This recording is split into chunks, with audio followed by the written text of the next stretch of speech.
الفیل نام پہلی ہی آیت کے لفظ اصحاب الفیل سے ماخوذ ہے۔ زمانہ نزول یہ سورہ بالاتفاق مکی ہے اور اس کے تاریخی پس منظر کو اگر نگاہ میں رکھ کر دیکھا جائے تو محسوس ہوتا ہے کہ اس کا نزول مکہ معظمہ کے بھی ابتدائی دور میں ہوا ہوگا۔ تاریخی پس منظر اس سے پہلے تفسیر سورہ بروج حاشیہ 4 میں ہم بیان کر چکے ہیں کہ نجران میں یمن کے یہودی فرمانروا ذو نواس نے پیروان مسیح علیہ السلام پر جو ظلم کیا تھا اس کا بدلہ لینے کے لیے حبش کی عیسائی سلطنت نے یمن پر حملہ کر کے ہمیری حکومت کا خاتمہ کر دیا تھا اور 525 عیسوی میں اس پورے علاقے پر حبشی حکومت قائم ہو گئی تھی۔ یہ ساری کارروائی دراصل قسطنطنیہ کی رومی سلطنت اور حبش کی حکومت کے باہمی تعاون سے ہوئی تھی، کیونکہ حبشیوں کے پاس اس زمانے میں کوئی قابل ذکر بحری بیڑا نہ تھا۔ بیڑا رومیوں نے فراہم کیا اور حبش نے اپنی 70,000 فوج اسی کے ذریعے سے یمن کے ساحل پر اتاری۔ آگے کے معاملات سمجھنے کے لیے یہ بات ابتدا ہی میں جان لینی چاہیے کہ یہ سب کچھ محض مذہبی جذبے سے نہیں ہوا تھا، بلکہ اس کے پیچھے معاشی اور سیاسی اغراض بھی کام کر رہی تھیں، بلکہ غالباً وہی اس کا اصل محرک تھیں، اور عیسائی مظلومین کے خون کا انتقام ایک بہانے سے زیادہ کچھ نہ تھا۔ رومی سلطنت جب سے مصر و شام پر قابض ہوئی تھی اسی وقت سے اس کی یہ کوشش تھی کہ مشرقی افریقہ، ہندوستان، انڈونیشیا وغیرہ ممالک اور رومی مقبوضات کے درمیان جس تجارت پر عرب صدیوں سے قابض چلے آ رہے تھے اسے عربوں کے قبضے سے نکال کر خود اپنے قبضے میں لے لے، تاکہ اس کے منافع پورے کے پورے اسی کو حاصل ہوں اور عرب تاجروں کا واسطہ درمیان سے ہٹ جائے۔ اس مقصد کے لیے 24 یا 25 قبل مسیح میں کیسر آگسٹس نے ایک بڑی فوج رومی جنرل ایلیس گالوس کی قیادت میں عرب کے مغربی ساحل پر اتار دی تاکہ وہ اس بحری راستے پر قابض ہو جائے جو جنوبی عرب سے شام کی طرف جاتا تھا۔ اس شاہراہ کا نقشہ ہم نے تفہیم القرآن جلد 2 میں صفحہ 122 پر درج کیا ہے، لیکن عرب کے شدید جغرافی حالات نے اس مہم کو ناکام کر دیا۔ اس کے بعد رومی اپنا جنگی بیڑا بحر احمر میں لے آئے اور انہوں نے عربوں کی اس تجارت کو ختم کر دیا جو وہ سمندر کے راستے کرتے تھے اور صرف بری راستہ ان کے لیے باقی رہ گیا۔ اسی بری راستے کو قبضے میں لینے کے لیے انہوں نے حبش کی عیسائی حکومت سے گٹھ جوڑ کیا اور بحری بیڑے سے اس کی مدد کر کے اس کو یمن پر قابض کرا دیا۔ یمن پر جو حبشی فوج حملہ آور ہوئی تھی اس کے متعلق عرب مورخین کے بیانات مختلف ہیں۔ حافظ ابن کثیر نے لکھا ہے کہ وہ 2 امیروں کی قیادت میں تھی، ایک اریات اور دوسرا ابرہا، اور محمد بن اسحاق کی روایت ہے کہ اس فوج کا امیر اریات تھا اور ابرہا اس میں شامل تھا۔ پھر دونوں اس بات پر متفق ہیں کہ ابرہا اور اریات باہم لڑ پڑے، مقابلے میں اریات مارا گیا، ابرہا ملک پر قابض ہو گیا اور پھر اس نے شاہ حبش کو اس بات پر راضی کر لیا کہ وہ اسی کو یمن پر اپنا نائب مقرر کرتے۔ اس کے برعکس یونانی اور سریانی مورخین کا بیان ہے کہ فتح یمن کے بعد جب حبشیوں نے مزاحمت کرنے والے یمنی سرداروں کو ایک ایک کر کے قتل کرنا شروع کر دیا تو ان میں سے ایک سردار السمیف اشوا، جسے یونانی مورخین اسمفیس لکھتے ہیں، نے حبشیوں کی اطاعت قبول کر کے اور جزیہ ادا کرنے کا عہد کر کے شاہ حبش سے یمن کی گورنری کا پروانہ حاصل کر لیا، لیکن حبشی فوج نے اس کے خلاف بغاوت کر دی اور ابرہا کو اس کی جگہ گورنر بنا دیا۔ یہ شخص حبش کی بندرگاہ ادولیس کے ایک یونانی تاجر کا غلام تھا جو اپنی ہوشیاری سے یمن پر قبضہ کرنے والی حبشی فوج میں بڑا اثر و رسوخ حاصل کر گیا تھا۔ شاہ حبش نے اس کی سرکوبی کے لیے جو فوجیں بھیجیں وہ یا اس سے مل گئیں یا اس نے ان کو شکست دے دی۔ آخرکار شاہ حبش کے مرنے کے بعد اس کے جانشین نے اس کو یمن پر اپنا نائب السلطنت تسلیم کر لیا۔ یونانی مورخین اس کا نام ابرامس اور سریانی مورخین ابراہام لکھتے ہیں۔ ابرہا غالباً اسی کا حبشی تلفظ ہے کیونکہ عربی میں تو اس کا تلفظ ابراہیم ہے۔ یہ شخص رفتہ رفتہ یمن کا خود مختار بادشاہ بن گیا، مگر برائے نام اس نے شاہ حبش کی بالادستی تسلیم کر رکھی تھی اور اپنے آپ کو مفوض الملک یعنی نائب شاہ لکھتا تھا۔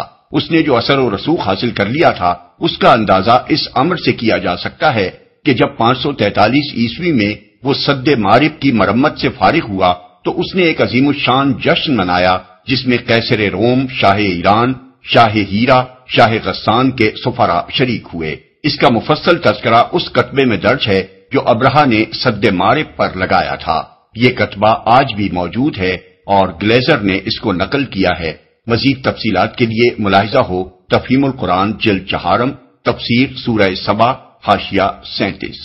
یمن میں پوری طرح اپنا اقتدار مضبوط کر لینے کے بعد ابرہہ نے اس مقصد کے لیے کام شروع کر دیا جو اس مہم کی ابتدا سے رومی سلطنت اور اس کے حلیف حبشی عیسائیوں کے پیش نظر تھا، یعنی ایک طرف عرب میں عیسائیت پھیلانا اور دوسری طرف اس تجارت پر قبضہ کرنا جو بلاد مشرق اور رومی مقبوضات کے درمیان عربوں کے ذریعے سے ہوتی تھی۔ یہ ضرورت اس بنا پر اور بڑھ گئی تھی کہ ایران کی ساسانی سلطنت کے ساتھ روم کی کشمکش اقتدار نے بلاد مشرق سے رومی تجارت کے دوسرے تمام راستے بند کر دیے تھے۔ ابرہہ نے اس مقصد کے لیے یمن کے دارالسلطنت صنعا میں ایک عظیم الشان کلیسا تعمیر کرایا جس کا ذکر عرب مورخین نے القلیس یا القلیس یا القلیس کے نام سے کیا ہے۔ یہ یونانی لفظ ایکلیسیا کا معرب ہے اور اردو کا لفظ کلیسا بھی اسی یونانی لفظ سے ماخوذ ہے۔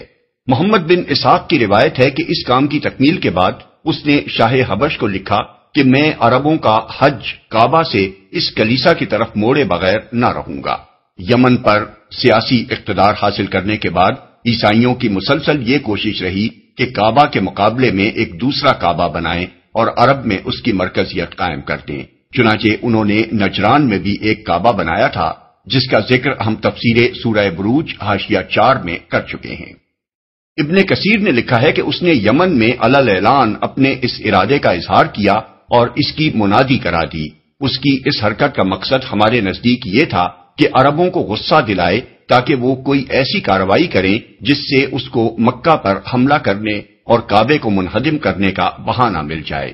محمد بن اسحاق کا بیان ہے کہ اس کے اس اعلان پر غضبناک ہو کر ایک عرب نے کسی نہ کسی طرح کلیسا میں گھس کر رفع حاجت کر ڈالی۔ ابن کثیر کہتے ہیں کہ یہ فعل ایک قریشی نے کیا تھا اور مقاتل بن سلیمان کی روایت ہے کہ قریش کے بعض نوجوانوں نے جا کر اس کلیسا میں آگ لگا دی تھی۔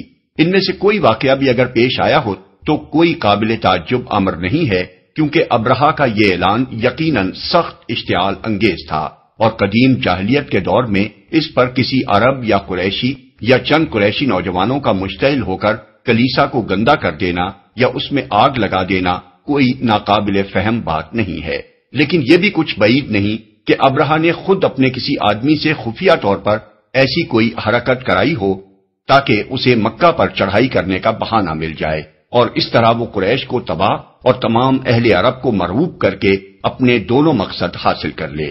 بہرحال دونوں صورتوں میں سے جو صورت بھی ہو، جب ابرہہ کے پاس یہ رپورٹ پہنچی کہ کعبے کے معتقدین نے اس کے کلیسا کی یہ توہین کی ہے تو اس نے قسم کھائی کہ میں اس وقت تک چین نہ لوں گا جب تک کعبے کو ڈھا نہ دوں۔ اس کے بعد 570 عیسوی یا 571 عیسوی میں 60,000 فوج اور 13 ہاتھی اور باروایت بعض 9 ہاتھی لے کر مکہ کی طرف روانہ ہوا۔ راستے میں پہلے یمن کے ایک سردار ذو نفر نے عربوں کا ایک لشکر جمع کر کے اس کی مزاحمت کی مگر وہ شکست کھا کر گرفتار ہوا۔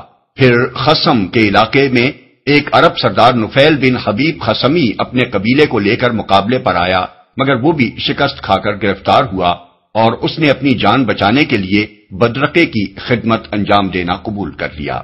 طائف کے قریب پہنچا تو بنی ثقیف نے محسوس کیا کہ اتنی بڑی طاقت کا وہ مقابلہ نہ کر سکیں گے اور ان کو خطرہ لاحق ہوا کہ کہیں وہ ان کے معبود لات کا مندر بھی تباہ نہ کر دے۔ چنانچہ ان کا سردار مسعود ایک وفد لے کر ابرہہ سے ملا اور اس نے کہا کہ ہمارا بتکدہ وہ معبد نہیں ہے جسے آپ ڈھانے آئے ہیں، وہ تو مکہ میں ہے، اس لیے آپ ہمارے معبد کو چھوڑ دیں، ہم مکہ کا راستہ بتانے کے لیے آپ کو بدرقہ فراہم کیے دیتے ہیں۔ ابرہہ نے یہ بات قبول کر لی اور بنی ثقیف نے ابو رغال نامی ایک آدمی کو اس کے ساتھ کر دیا۔ جب مکہ 3 کوس رہ گیا تو المغمس یا المغمس نامی مقام پر پہنچ کر ابو رغال مر گیا اور عرب مدتوں تک اس کی قبر پر سنگ باری کرتے رہے۔ بنی ثقیف کو بھی وہ سالہ سال تک تانے دیتے رہے کہ انہوں نے لات کے مندر کو بچانے کے لیے بیت اللہ پر حملہ کرنے والوں سے تعاون کیا۔ محمد بن اسحاق کی روایت ہے کہ المغمس سے ابرہہ نے اپنے مقدمۃ الجیش کو آگے بڑھایا اور وہ اہل تہامہ اور قریش کے بہت سے مویشی لوٹ لے گیا، جن میں رسول اللہ صلی اللہ علیہ وسلم کے دادا عبد المطلب کے بھی 200 اونٹ تھے۔ اس کے بعد اس نے اپنے ایک ایلچی کو مکے بھیجا اور اس کے ذریعے سے اہل مکہ کو یہ پیغام دیا کہ میں تم سے لڑنے نہیں آیا ہوں بلکہ اس گھر یعنی کعبہ کو ڈھانے آیا ہوں۔ اگر تم نہ لڑو تو میں تمہاری جان و مال سے کوئی تعرض نہ کروں گا۔ نیز اس نے اپنے ایلچی کو ہدایت کی کہ اہل مکہ اگر بات کرنا چاہیں تو ان کے سردار کو میرے پاس لے آنا۔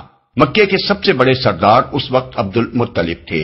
ایلچی نے ان سے مل کر ابرہہ کا پیغام پہنچایا۔ انہوں نے کہا ہم میں ابرہہ سے لڑنے کی طاقت نہیں ہے، یہ اللہ کا گھر ہے، وہ چاہے گا تو اپنے گھر کو بچا لے گا۔ ایلچی نے کہا آپ میرے ساتھ ابرہہ کے پاس چلیں۔ وہ اس پر راضی ہو گئے اور اس کے ساتھ چلے گئے۔ وہ اس قدر وجیح اور شاندار شخص تھے کہ ان کو دیکھ کر ابرہہ بہت متاثر ہوا اور اپنے تخت سے اتر کر ان کے پاس آ کر بیٹھ گیا۔ پھر پوچھا کہ آپ کیا چاہتے ہیں؟ انہوں نے کہا کہ میرے جو اونٹ پکڑ لیے گئے ہیں وہ مجھے واپس دے دیے جائیں۔ ابرہہ نے کہا آپ کو دیکھ کر تو میں بہت متاثر ہوا تھا، مگر آپ کی اس بات نے آپ کو میری نظر سے گرا دیا کہ آپ اپنے اونٹوں کا مطالبہ کر رہے ہیں اور یہ گھر جو آپ کا اور آپ کے دین آبائی کا مرجع ہے اس کے بارے میں کچھ نہیں کہتے۔ انہوں نے کہا میں تو صرف اپنے اونٹوں کا مالک ہوں اور انہی کے بارے میں آپ سے درخواست کر رہا ہوں۔ رہا یہ گھر تو اس کا ایک رب ہے، وہ اس کی حفاظت خود کرے گا۔ ابرہہ نے کہا وہ اس کو مجھ سے نہ بچا سکے گا۔ عبد المطلب نے کہا آپ جانیں اور وہ جانے۔ یہ کہہ کر وہ ابرہہ کے پاس سے اٹھ آئے اور اس نے ان کے اونٹ واپس کر دیے۔ ابن عباس رضی اللہ عنہ کی روایت اس سے مختلف ہے، اس میں اونٹوں کے مطالبے کا کوئی ذکر نہیں ہے۔ عبد بن حمید، ابن منذر، ابن مردوے، حاکم، ابو نعیم اور بہقی نے ان سے جو روایات نقل کی ہیں ان میں وہ بیان کرتے ہیں کہ جب ابرہہ الصفاہ کے مقام پر پہنچا جو عرفات اور طائف کے پہاڑوں کے درمیان حدود حرم کے قریب واقع ہے تو عبد المطلب خود اس کے پاس گئے اور اس سے کہا کہ آپ کو یہاں آنے کی کیا ضرورت تھی؟ اگر آپ کو کوئی چیز مطلوب تھی تو ہمیں کہلا بھیجتے، ہم خود لے کر آپ کے پاس حاضر ہو جاتے۔ اس نے کہا میں نے سنا ہے کہ یہ گھر امن کا گھر ہے، میں اس کا امن ختم کرنے آیا ہوں۔ عبد المطلب نے کہا یہ اللہ کا گھر ہے، آج تک اس نے کسی کو اس پر مسلط ہونے نہیں دیا ہے۔ ابرہہ نے جواب دیا ہم اسے منہدم کیے بغیر نہ پلٹیں گے۔ عبد المطلب نے کہا آپ جو کچھ چاہیں ہم سے لے لیں اور واپس چلے جائیں، مگر ابرہہ نے انکار کر دیا اور عبد المطلب کو پیچھے چھوڑ کر اپنے لشکر کو آگے بڑھنے کا حکم دیا۔ دونوں روایتوں کے اس اختلاف کو اگر ہم اپنی جگہ رہنے دیں اور کسی کو کسی پر ترجیح نہ دیں تو ان میں سے جو صورت بھی پیش آئی ہو، بہرحال یہ امر بالکل واضح ہے کہ مکہ اور اس کے آس پاس کے قبائل اتنی بڑی فوج سے لڑ کر کعبے کو بچانے کی طاقت نہ رکھتے تھے۔ اس لیے یہ بالکل قابل فہم بات ہے کہ قریش نے اس کی مزاحمت کی کوئی کوشش نہ کی۔ قریش کے لوگ تو جنگ احزاب کے موقع پر مشرک اور یہودی قبائل کو ساتھ ملا کر زیادہ سے زیادہ 10-12 ہزار کی جمعیت فراہم کر سکے تھے، وہ 60,000 فوج کا مقابلہ کیسے کر سکتے تھے؟ محمد بن اسحاق بیان کرتے ہیں کہ ابرہہ کی لشکر گاہ سے واپس آ کر عبد المطلب نے قریش والوں سے کہا کہ اپنے بال بچوں کو لے کر پہاڑوں میں چلے جائیں تاکہ ان کا قتل عام نہ ہو جائے۔ پھر وہ اور قریش کے چند سردار حرم میں حاضر ہوئے اور کعبے کے دروازے کا کنڈا پکڑ کر انہوں نے اللہ تعالیٰ سے دعائیں مانگی کہ وہ اپنے گھر اور اس کے خادموں کی حفاظت فرمائے۔ اس وقت خانہ کعبہ میں 360 بت موجود تھے، مگر یہ لوگ اس نازک گھڑی میں ان سب کو بھول گئے اور انہوں نے صرف اللہ کے آگے دست سوال پھیلایا۔ ان کی جو دعائیں تاریخوں میں منقول ہوئی ہیں ان میں اللہ واحد کے سوا کسی دوسرے کا نام تک نہیں پایا جاتا۔ ابن حشام نے سیرت میں عبد المطلب کے جو اشعار نقل کیے ہیں وہ یہ ہیں: خدایا بندہ اپنے گھر کی حفاظت کرتا ہے، تو بھی اپنے گھر کی حفاظت فرما۔ کل ان کی صلیب اور ان کی تدبیر تیری تدبیر کے مقابلے میں غالب نہ آنے پائے۔ اگر تو ان کو اور ہمارے قبلے کو اپنے حال پر چھوڑ دینا چاہتا ہے تو جو تو چاہے کر۔ سہیلی نے روض الانف میں اس سلسلے کا یہ شعر بھی نقل کیا ہے: صلیب کی آل اور اس کے پرستاروں کے مقابلے میں آج اپنی آل کی مدد فرما۔ ابن جریر نے عبد المطلب کے یہ اشعار بھی نقل کیے ہیں جو اس موقع پر دعا مانگتے ہوئے انہوں نے پڑھے تھے: اے میرے رب، تیرے سوا میں ان کے مقابلے میں کسی سے امید نہیں رکھتا، اے میرے رب، ان سے اپنے حرم کی حفاظت کر، اس گھر کا دشمن تیرا دشمن ہے، اپنی بستی کو تباہ کرنے سے ان کو روک۔ یہ دعائیں مانگ کر عبد المطلب اور ان کے ساتھی بھی پہاڑوں میں چلے گئے، اور دوسرے روز ابرہہ مکے میں داخل ہونے کے لیے آگے بڑھا، مگر اس کا خاص ساتھی محمود جو آگے آگے تھا یکا یک بیٹھ گیا۔ اس کو بہت تبر مارے گئے، آنکھوں سے کچوکے دیے گئے، یہاں تک کہ اسے زخمی کر دیا گیا، مگر وہ نہ ہلا۔ اسے جنوب، شمال، مشرق کی طرف موڑ کر چلانے کی کوشش کی جاتی تو وہ دوڑنے لگتا، مگر مکے کی طرف موڑا جاتا تو وہ فوراً بیٹھ جاتا اور کسی طرح آگے بڑھنے کے لیے تیار نہ ہوتا۔ اتنے میں پرندوں کے جھنڈ اپنی چونچوں اور پنجوں میں سنگریزے لیے ہوئے آئے، اور انہوں نے اس لشکر پر ان سنگریزوں کی بارش کر دی، جس پر بھی یہ کنکر گرتے اس کا جسم گلنا شروع ہو جاتا۔ محمد بن اسحاق اور اکرمہ کی روایت ہے کہ یہ چیچک کا مرض تھا، اور بلاد عرب میں سب سے پہلے چیچک اسی سال دیکھی گئی۔ ابن عباس رضی اللہ عنہ کی روایت ہے کہ جس پر کوئی کنکری گرتی اسے سخت کھجلی لاحق ہو جاتی، اور کھجاتے ہی جلد پھٹتی اور گوشت جھڑنا شروع ہو جاتا۔ ابن عباس رضی اللہ عنہ کی دوسری روایت ہے کہ گوشت اور خون پانی کی طرح بہنے لگتا اور ہڈیاں نکل آتی تھیں۔ خود ابرہہ کے ساتھ بھی یہی ہوا، اس کا جسم ٹکڑے ٹکڑے ہو کر گر رہا تھا، اور جہاں سے کوئی ٹکڑا گرتا وہاں سے پیپ اور لہو بہنے لگتا۔ افراتفری میں ان لوگوں نے یمن کی طرف بھاگنا شروع کیا۔ نفیل بن حبیب خصمی کو، جسے یہ لوگ بدرقہ بنا کر بلاد خصم سے پکڑ لائے تھے، تلاش کر کے انہوں نے کہا کہ واپسی کا راستہ بتائے، مگر اس نے صاف انکار کر دیا اور کہا اب بھاگنے کی جگہ کہاں ہے جبکہ خدا تعاقب کر رہا ہے، اور نکٹا یعنی ابرہہ مغلوب ہے، غالب نہیں ہے۔ اس بھگدڑ میں جگہ جگہ یہ لوگ گر گر کر مرتے رہے۔ عطا بن یسار کی روایت ہے کہ سب کے سب اسی وقت ہلاک نہیں ہو گئے، بلکہ کچھ تو وہیں ہلاک ہوئے اور کچھ بھاگتے ہوئے راستے بھر گرتے چلے گئے۔ ابرہہ بھی بلاد خصم پہنچ کر مرا۔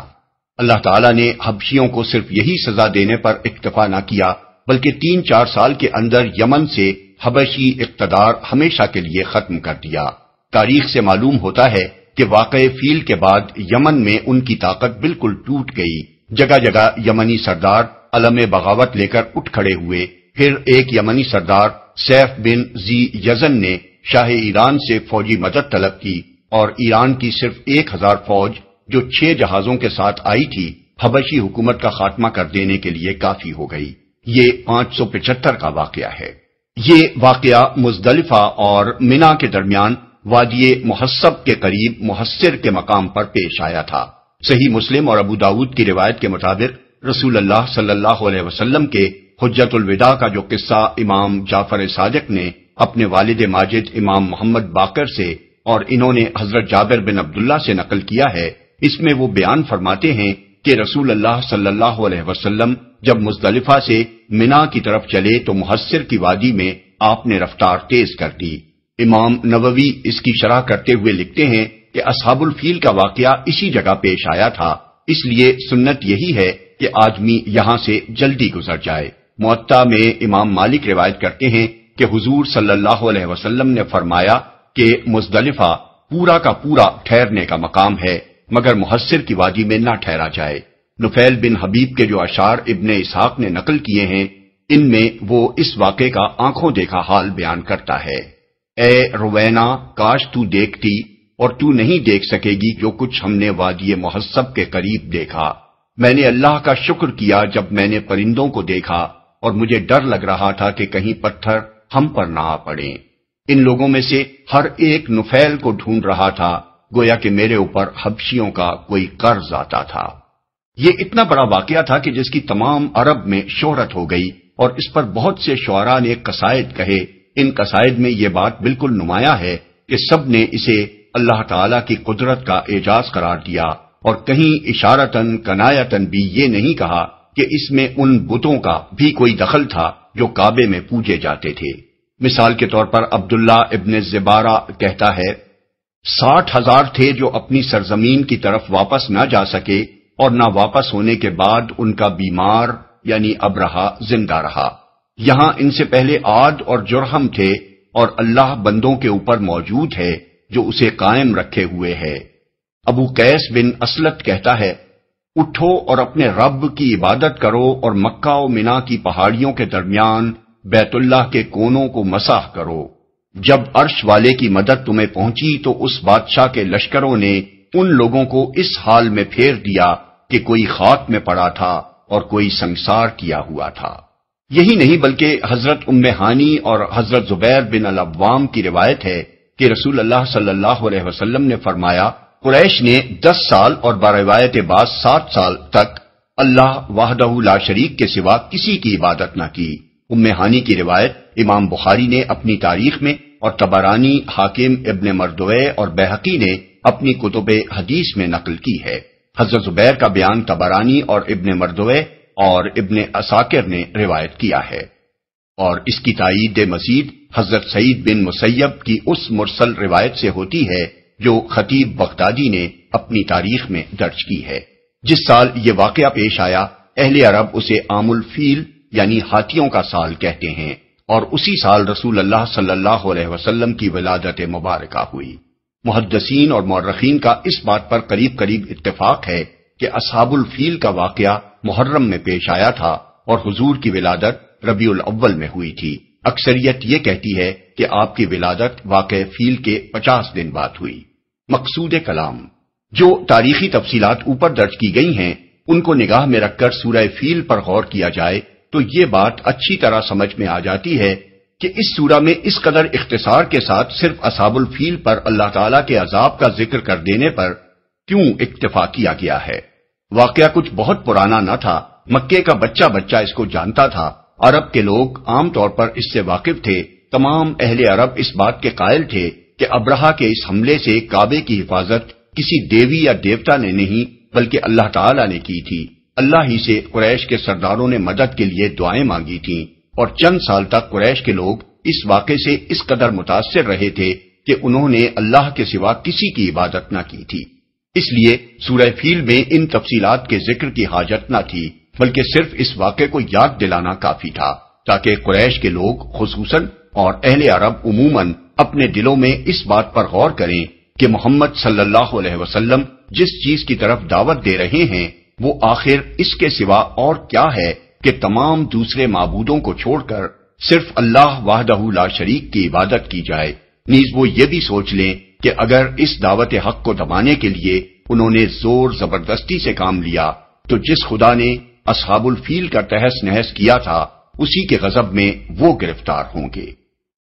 بسم اللہ الرحمن الرحیم، شروع اللہ کے نام سے جو رحمان و رحیم ہے۔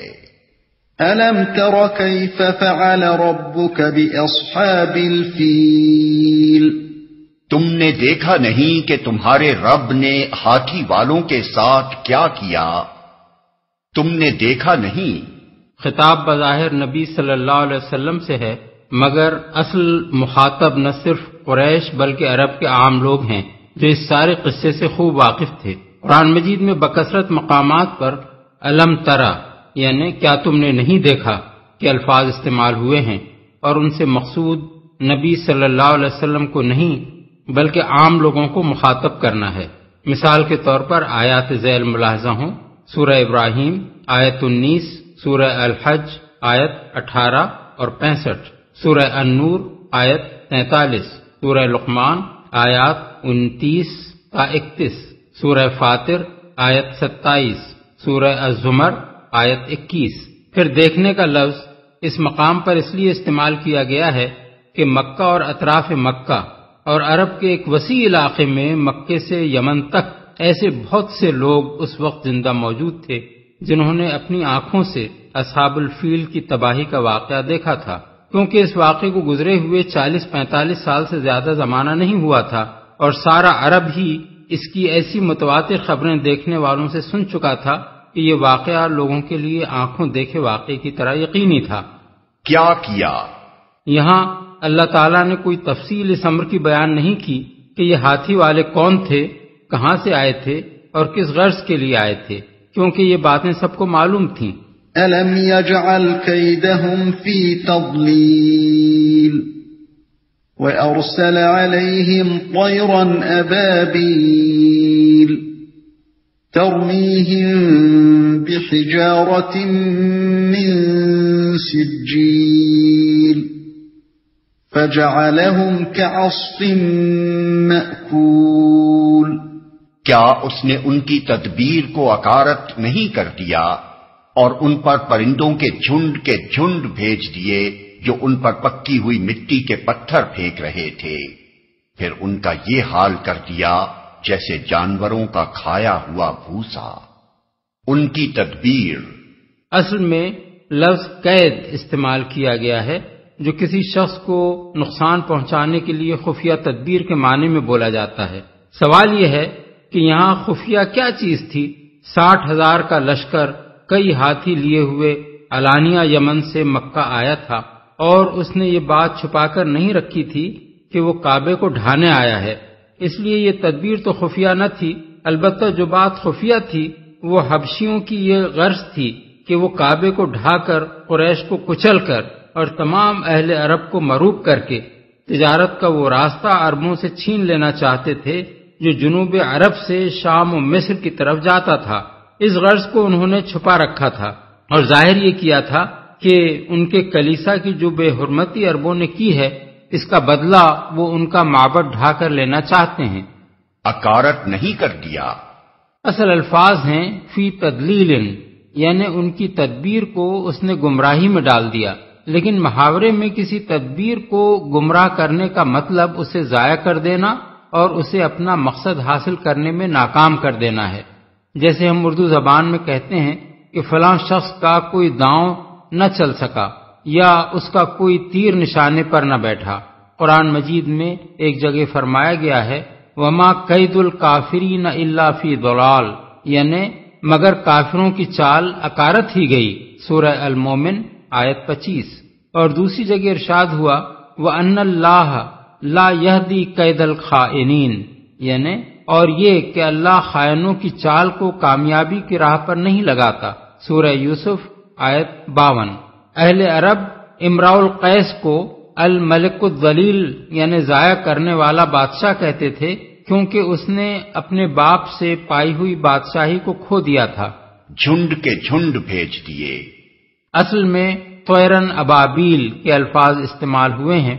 اردو زبان میں چونکہ ابابیل ایک خاص قسم کے پرندے کو کہتے ہیں، اس لیے ہمارے ہاں لوگ عام طور پر یہ سمجھتے ہیں کہ ابرہہ کی فوج پر ابابیلیں بھیجی گئی تھیں، لیکن عربی زبان میں ابابیل کے معنی ہیں بہت سے متفرق گروہ جو پے در پے مختلف سمتوں سے آئیں، خواہ وہ آدمیوں کے ہوں یا جانوروں کے۔ اکرمہ اور قتادہ کہتے ہیں کہ یہ جھنڈ پرندے بحر احمر کی طرف سے آئے تھے۔ سعید بن جبیر اور اکرمہ کہتے ہیں کہ اس طرح کے پرندے نہ پہلے کبھی دیکھے گئے تھے نہ بعد میں دیکھے گئے، یہ نہ نجد کے پرندے تھے نہ حجاز کے، اور نہ تہامہ یعنی حجاز اور بحر احمر کے درمیان ساحلی علاقے کے۔ ابن عباس کہتے ہیں کہ ان کی چونچیں پرندوں جیسی تھیں اور پنجے کتے جیسے۔ اکرمہ کا بیان ہے کہ ان کے سر شکاری پرندوں کے سروں جیسے تھے، اور تقریباً سب راویوں کا متفقہ بیان ہے کہ ہر پرندے کی چونچ میں ایک ایک کنکر تھا اور پنجوں میں 2 کنکر۔ مکہ کے بعض لوگوں کے پاس یہ کنکر ایک مدت تک محفوظ رہے، چنانچہ ابو نعیم نے نوفل بن ابی معاویہ کا بیان نقل کیا ہے کہ میں نے وہ کنکر دیکھے ہیں جو اصحاب الفیل پر پھینکے گئے تھے، وہ مٹر کے چھوٹے دانے کے برابر سیاہی مائل سرخ تھے۔ ابن عباس کی روایت ابو نعیم نے یہ نقل کی ہے کہ وہ چلغوزے کے برابر تھے، اور ابن مردویہ کی روایت میں ہے کہ بکری کی مینگنی کے برابر۔ ظاہر ہے کہ سارے سنگریزے ایک ہی جیسے نہ ہوں گے، ان میں کچھ نہ کچھ فرق ضرور ہوگا۔ پتھر پھینک رہے تھے، اصل الفاظ ہیں بحجارت من سجیل، یعنی سجیل کی قسم کے پتھر۔ ابن عباس فرماتے ہیں کہ یہ لفظ دراصل فارسی کے الفاظ سنگ اور گل کا معرب ہے، اور اس سے مراد وہ پتھر ہے جو مٹی کے گارے سے بنا ہوا اور پک کر سخت ہو گیا ہو۔ قرآن مجید سے بھی اس کی تصدیق ہوتی ہے۔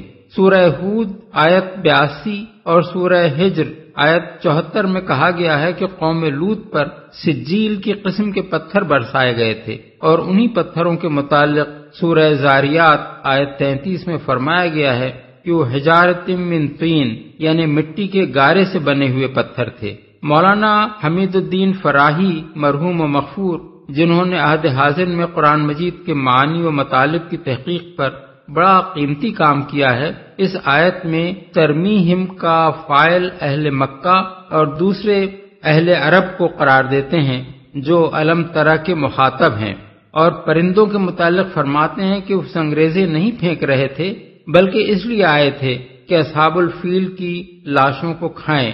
اس تعویل کے لیے جو دلائل انہوں نے دیے ہیں ان کا خلاصہ یہ ہے کہ عبد المطلب کا ابرہہ کے پاس جا کر کعبے کے بجائے اپنے اونٹوں کا مطالبہ کرنا کسی طرح باور کرنے کے قابل بات نہیں ہے، اور یہ بات بھی سمجھ میں آنے والی نہیں ہے کہ قریش کے لوگوں اور دوسرے عربوں نے جو حج کے لیے آئے ہوئے تھے حملہ آور فوج کا کوئی مقابلہ نہ کیا ہو اور کعبے کو اس کے رحم و کرم پر چھوڑ کر وہ پہاڑوں میں جا چھپے ہوں۔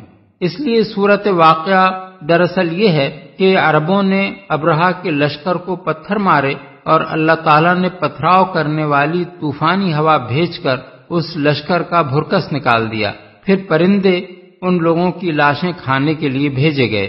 لیکن جیسا کہ ہم دیباچے میں بیان کر چکے ہیں، روایت صرف یہی نہیں ہے کہ عبد المطلب اپنے اونٹوں کا مطالبہ کرنے گئے تھے، بلکہ یہ بھی ہے کہ انہوں نے اونٹوں کا کوئی مطالبہ نہیں کیا تھا اور ابرہہ کو خانہ کعبہ پر حملہ کرنے سے باز رکھنے کی کوشش کی تھی۔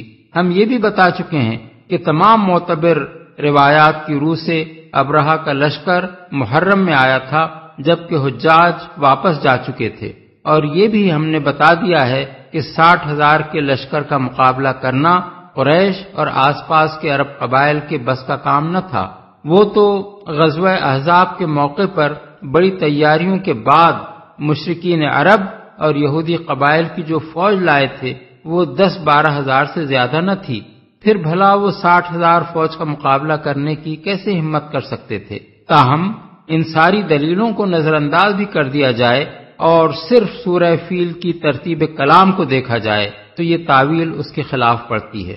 اگر بات یہی ہوتی کہ پتھر عربوں نے مارے اور اصحاب فیل بھس بن کر رہ گئے اور اس کے بعد پرندے ان کی لاشیں کھانے کو آئے تو کلام کی ترتیب یوں ہوتی کہ ترمیہم بحجارت من سجیل فجعلہم کعصف ماکول وارسل علیہم طیرا ابابیل، یعنی تم ان کو پکی ہوئی مٹی کے پتھر مار رہے تھے، پھر اللہ نے ان کو کھائے ہوئے بھس جیسا کر دیا اور اللہ نے ان پر جھنڈ کے جھنڈ پرندے بھیج دیے۔ لیکن یہاں ہم دیکھتے ہیں کہ پہلے اللہ تعالیٰ نے پرندوں کے جھنڈ بھیجنے کا ذکر فرمایا ہے، پھر اس کے متصلاً بعد ترمیہم بحجارت من سجیل یعنی جو ان کو پکی ہوئی مٹی کے پتھر مار رہے تھے فرمایا ہے، اور آخر میں کہا ہے کہ پھر اللہ نے ان کو کھائے ہوئے بھس جیسا کر دیا۔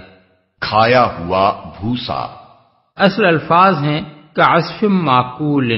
عصف کا لفظ سورہ رحمان آیت 12 میں آیا ہے، ذوالعصف والریحان، اور غلہ بھوسے اور دانے والا۔ اس سے معلوم ہوا کہ عصف کے معنی اس چھلکے کے ہیں جو غلے کے دانوں پر ہوتا ہے اور جسے کسان دانے نکال کر پھینک دیتے ہیں، پھر جانور اسے کھاتے بھی ہیں اور کچھ ان کے چبانے کے دوران میں گرتا بھی جاتا ہے اور کچھ ان کے پاؤں تلے